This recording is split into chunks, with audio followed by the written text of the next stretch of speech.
കൈയടിച്ച് ശ്രദ്ധിക്കട്ടെ. Hallelujah. Hallelujah hallelujah hallelujah.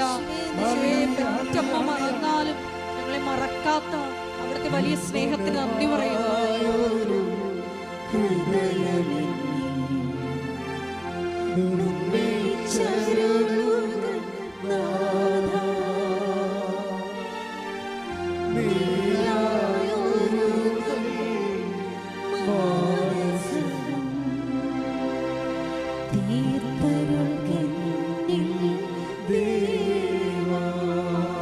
രണ്ടാമത്തെ അത്ഭുതം എന്ന് പറയണത്, ഈ കുഞ്ഞ് 2 വയസ്സല്ലേ ഉള്ളു, കുഞ്ഞിന് അറിയത്തില്ല. കുഞ്ഞ് അത് എടുത്ത് കൊടുത്തിട്ട് ഉറങ്ങിപ്പോവും.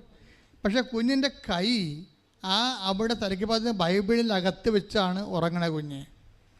അപ്പം ഇവളോട് പരിശുദ്ധാത്മാ പറയും, കൈ അടയാളം വെച്ചിട്ട് എടുത്ത് വായിക്കാൻ പറയും. ഉടനെ ഇവൾ കൊതിയോടെ എടുത്തിട്ട് കൈ അടയാളം വെച്ചെടുത്ത് വായിക്കും.